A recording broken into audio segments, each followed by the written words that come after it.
Speaking at Madhya Pradesh on his 75th birthday, Prime Minister Narendra Modi has once again underlined that India will not be scared by nuclear threats, and he also hailed the success of Operation Sindoor. Here's more.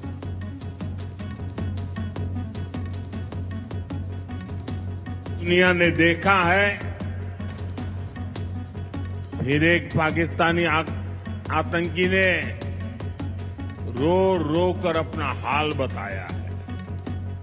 साथियों, ये नया भारत है।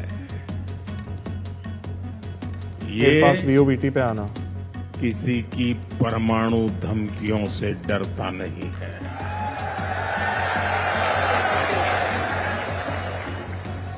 ये नया भारत है, घर में घुसकर मारता है।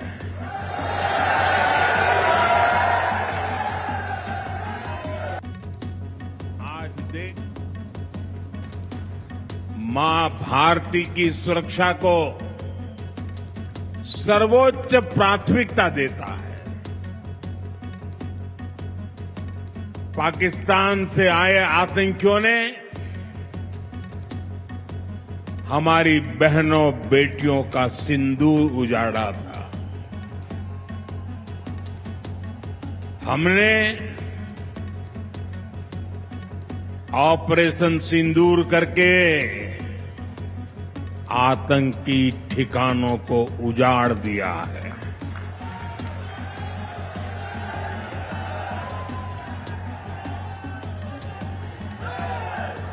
हमारे वीर जवानों ने पलक झपकते ही पाकिस्तान को घुटनों पर ला दिया। PM Modi and US President Donald Trump spoke on the phone on Tuesday night in their first call since June, with both leaders publicly referring only to birthday greetings and the Ukraine war. Neither leader mentioned trade in their public accounts of the call. The last conversation for perspective between the two leaders had taken place on the 18th of June. This is when PM Modi rejected Trump's repeated claim that Washington had mediated the end of the clashes between India and Pakistan the previous month. Across the northern border in Canada, as India and Ottawa resume diplomatic ties, Sikhs for Justice (SFJ), a US-based Khalistani outfit which has been banned in India, has threatened to siege the Indian Consulate in Vancouver.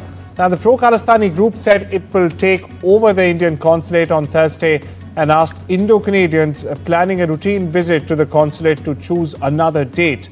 They also released a poster showing the new Indian High Commissioner Dinesh Patnaik with a target on his face. Now, in a statement, the group accused Indian consulates of running a spy network and surveillance targeting Khalistani extremists. My colleague Maha Siddiqui gets you more from Ground Zero, Vancouver. Yet another provocative move by banned Khalistani outfit Sikhs for Justice, who've threatened a siege of the Indian Consulate in Vancouver on Thursday. The outfit has in fact also released a poster with a target mark over the picture of the new Indian High Commissioner to Ottawa, Dinesh Patnaik. This is not the first time that violent threats have been made by SFJ against Indian missions or its diplomats. Over the past 2 years, similar threats have been made, and specifically after the killing of pro-Khalistani separatist Hardeep Singh Nijjar, when similar posters with the names of Indian diplomats or their pictures came up. Meanwhile, the Indian government at that time had expressed serious concern over the security of its diplomats, and the government at that time had said that they would provide adequate security to the diplomats as per the Vienna Convention. But the relationship over the issue between the two sides soured soon, with the then Prime Minister Justin Trudeau accusing the Indian government agents' involvement in the killing of Hardeep Singh Nijjar. But more recently, the two sides have tried to reset the relationship with a meeting on the sidelines of the G7 summit in Kananaskis between Prime Minister Mark Carney and Indian Prime Minister Narendra Modi. The two sides have also reinstated their senior-most diplomats in each other's country, that is the High Commissioners, only recently a couple of weeks ago.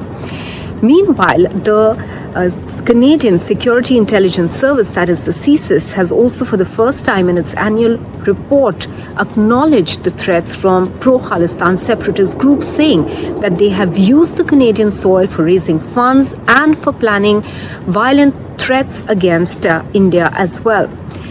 In the backdrop of all this, the recent threats that have been made by the SFJ come into focus, and also the requirement by the Canadian side to step up and perhaps make a statement as well as to how they are likely to secure the Indian High Commission as well as the Indian Consulate in Vancouver, specifically where this threat of the siege has been made. So far, the RCMP, that is the Royal Canadian Mounted Police, has made no statement.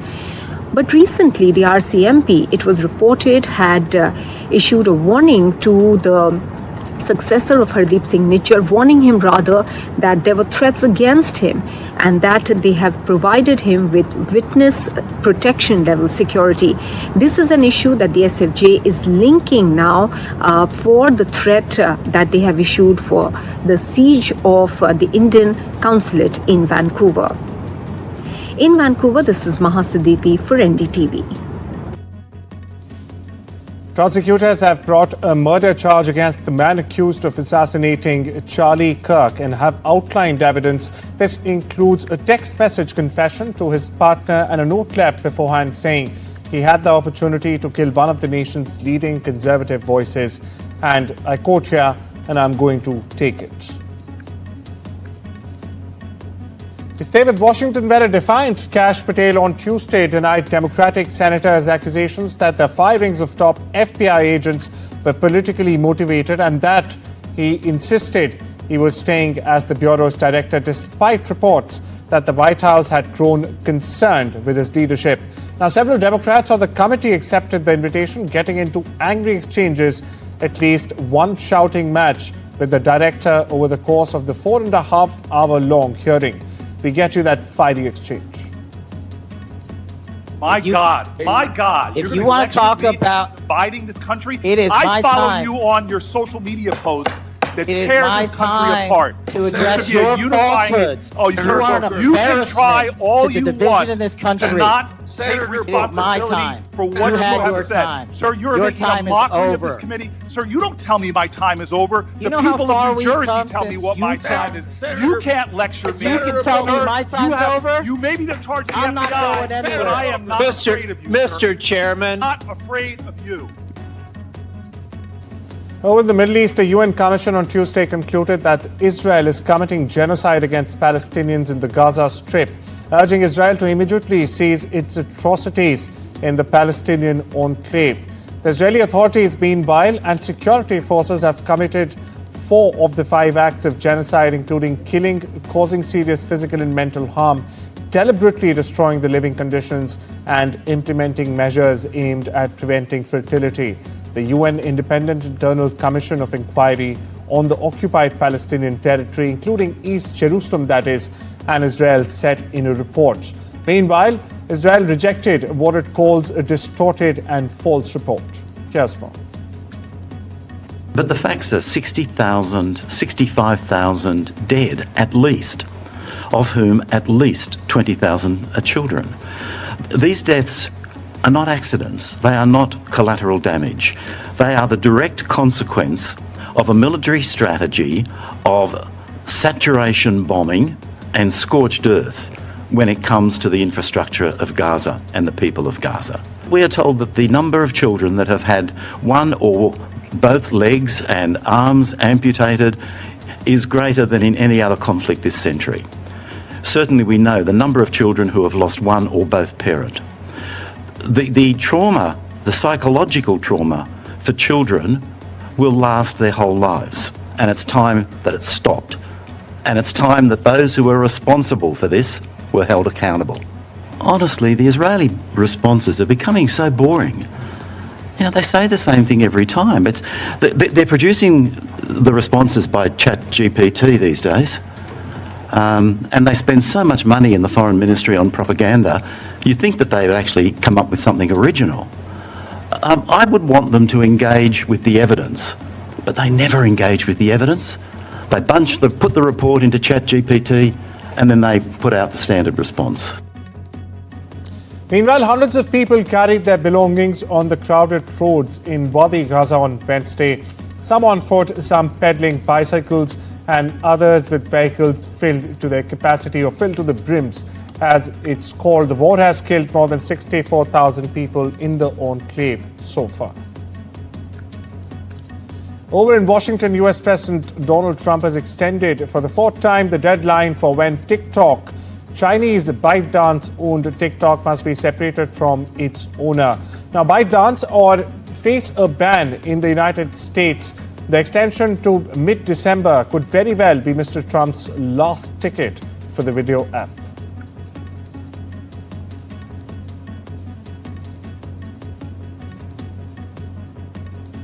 US President Donald Trump arrived in the UK on Tuesday for a state visit during which the British government hopes a multi-billion-dollar technology deal will show the transatlantic bond that remains strong despite differences over Ukraine, the Middle East, and the future of the Western alliance. Listen in.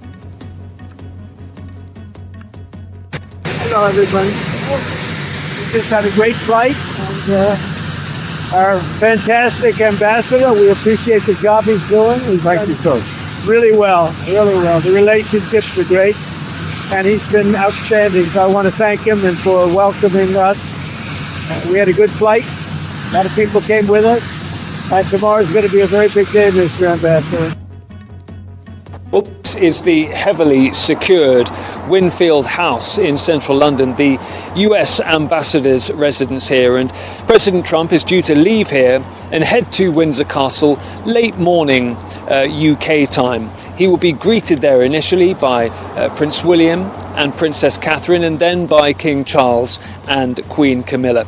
During the day, there will be a carriage procession in the grounds of Windsor Castle, which President Trump will take part in. There will be things like looking at Churchill archives over the course of Wednesday and Thursday as well. We know that he will visit the tomb of the late Queen Elizabeth II in the grounds of Windsor Castle. That is, of course, the person that hosted him last time he had a state visit to the UK back in 2019. Military elements to the day on Wednesday too, such as a fly past using planes from both the United Kingdom and the United States. The famous UK Red Arrows will be involved as well. And then really one of the big set piece moments of Wednesday will be a state banquet at Windsor Castle in President Trump's honour. This is, of course, an unprecedented second state visit for President Trump. So keen was the government of Keir Starmer to extend this invitation via Buckingham Palace. Now, on Thursday, President Trump and Keir Starmer will hold talks at Chequers, which is the UK Prime Minister's country residence. They will sign off on a series of deals related to nuclear power, quantum computing, artificial intelligence, and more. Besides, you would expect that they will discuss Ukraine, Gaza, and more, but certainly a packed agenda for President Trump while he's in the UK. Ollie Barrett, NDTV, at Winfield House in central London. Over in Africa, Andrew Holness was inaugurated Tuesday for the third term. In fact, as Jamaica's Prime Minister, following a tight race on an island shaken by corruption, inequality, and of course, economic concerns. The ceremony took place at the King's House Government Office in the capital, Kingston, in the presence of heads of state and governments of the Caribbean. Under Holness, Jamaica has seen a 43% drop in killings so far this year in 2025. Now, this marks the most significant decline in decades. Here's more. Andrew Michael Holness, do solemnly, sincerely, and truly declare and affirm that I will be faithful and bear true allegiance to Jamaica, that I will uphold and defend the Constitution and the laws of Jamaica. Over in Latin America, inmates at the San Pedro prison in La Paz rioted on Tuesday, taking control of the jail for several hours together to demand more food and daily allowances. The penitentiary regime reported this year that there was a delay in paying the daily food allowances to the prisons that prisoners in Bolivia use actually for the purchase of food. The inmates used portlids and as signs as they stood on the roof, as you see there right on your screens. They shouted, "We want to eat and we are hungry." Here's more.